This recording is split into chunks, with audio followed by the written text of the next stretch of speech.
When you hear the word community, what is the first thing that comes to mind? Is it your neighborhood, maybe your hometown, the network of friends you do everything with, or your family? In education, we use the word community a lot and we talk about how to build it. How do we do that in a digital environment as well? In this Kucha about digital citizenship, there are three learning objectives. Number one, define digital citizenship and what it is and what it is not. Number two, describe the benefits of using restorative practices. And number three, design a plan to promote a safe learning community online. So, what is digital citizenship? What does it mean to be a citizen, a member of a community? A digital citizen is a person using information technology in order to engage with others. As defined by Karen Mossberger, digital citizens are those who use the internet regularly and effectively. To use the internet effectively, we have to consider how it is alike and different from the physical spaces that we share. We have to be able to balance the two, and we have to model for students the behaviors of empathy or kindness and caring, inquiry, how those are the same in a brick and mortar school as we want them to be on platforms like Google Chat or Seesaw or Google Classroom.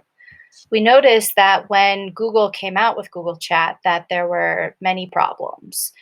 It was efficient to communicate with our students, but we realized that some instruction was missing on the front load.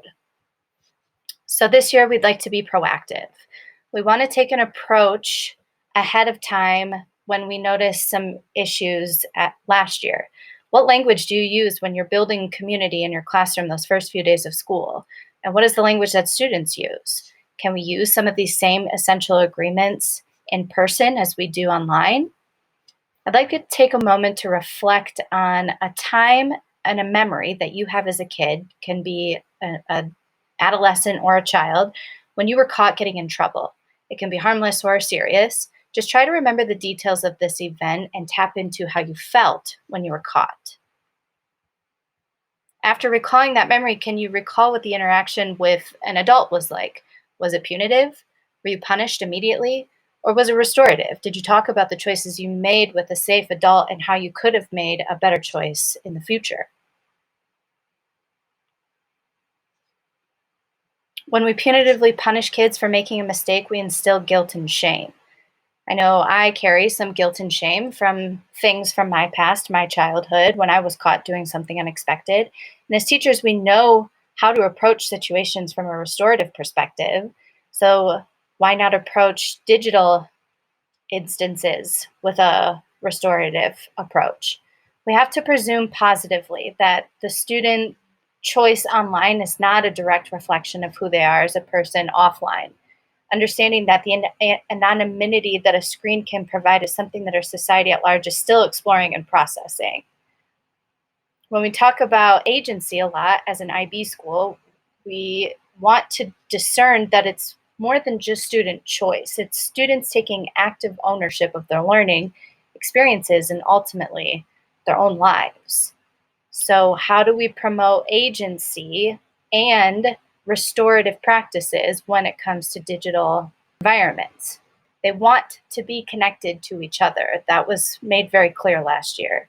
And keeping in mind how impactful this pandemic was for our students, we want them to be able to utilize digital tools that keep them connected. With all that being said, problems do arise. If and when you notice an unexpected behavior online, first remember what is in your zone of control. I like to say that Google Chat is like the school hallway.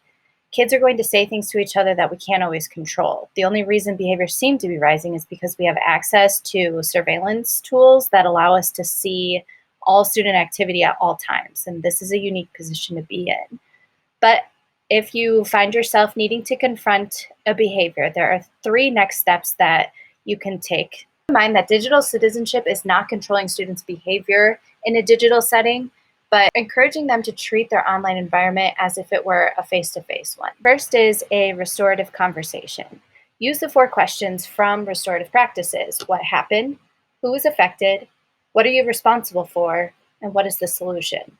Both anecdotal evidence as well as research shows that this first step solves most of tier 1 level behaviors.